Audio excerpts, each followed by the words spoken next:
Another edition of the New York Derby coming up on Saturday. Points big for both teams. NYCFC trying to sneak in to a top four spot for the upcoming Eastern Conference playoffs. Red Bull trying to make sure they are among the teams in the playoffs come October. Glenn, appreciate you coming on, giving us a couple minutes. Hate to maybe start with a negative, but let's go back to, as we record here on Thursday, to last night's game against Inter Miami with NYCFC, a team in City that had been playing so well, just an off night.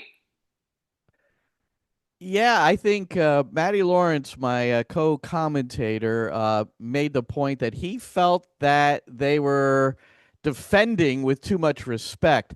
And certainly in the first half, you saw DePaul, Messi, Busquets. They had a lot of time and space to operate, and maybe the most vivid example was Andres Perea in the midfield.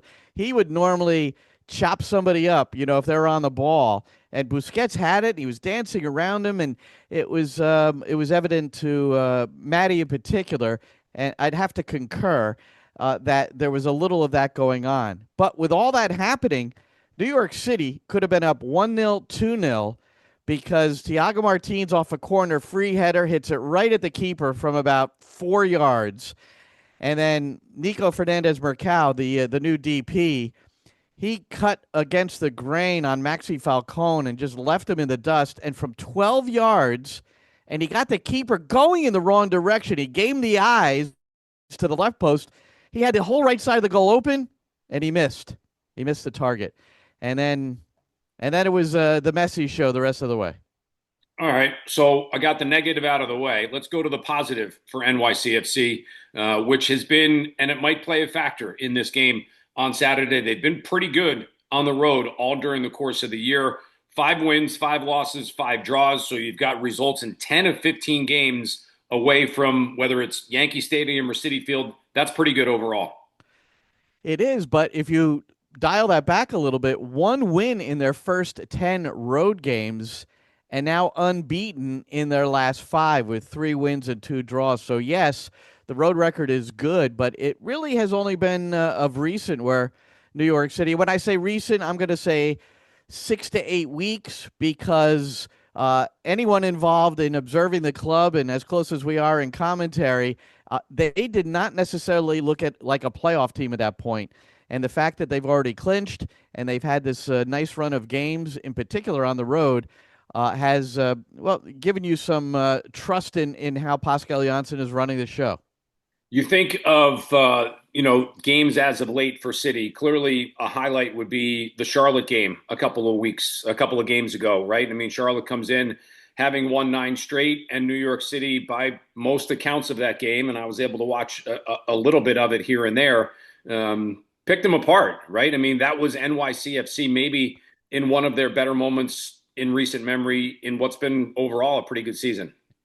I agree that it was a good professional performance by New York City, but the road win at Chicago, down a goal, winning it 3-1.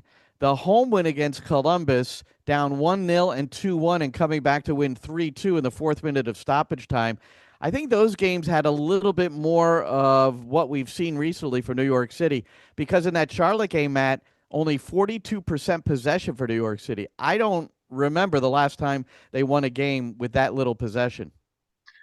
Allonzo Martinez, Glenn, unbelievable year. I know he didn't start the other night.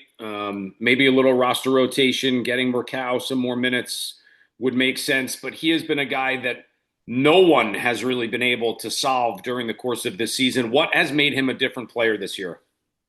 Well, if you leave any space behind your back line, forget about it, as they say in certain parts of the world. Now, the one thing I will say, and we learned after the game from the manager, Pascal Janssen, is that Allonzo Martinez has been suffering from a thigh injury, as he put it, for quite some time. So they were being very cautious with him. He was not in the 11. He played the last half hour against Miami. Indeed, he had a couple of chances, in fact, hit the post. That would have made it, I think, 3-1 at the time. So the game maybe was done and dusted by the time he got in.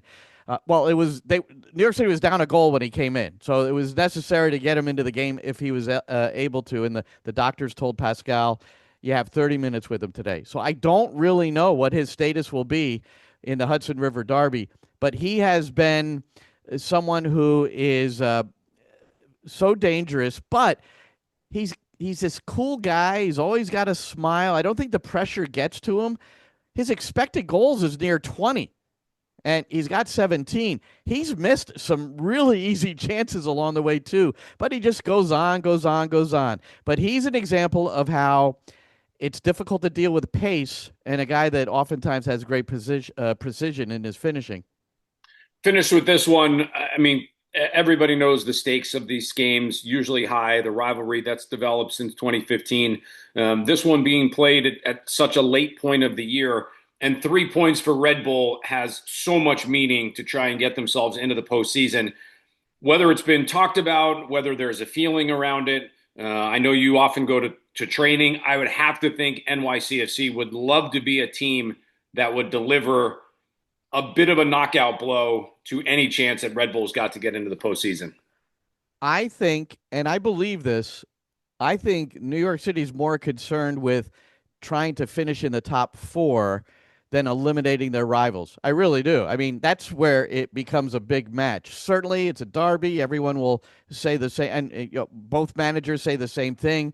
You can feel it during the week buildup, but this week buildup has been a little interesting. While the Red Bull players were, eating popcorn watching the game on Wednesday night, New York City had to play, and now it'll be the fifth game in 14 days. So they have some things to take care of physically leading into this game.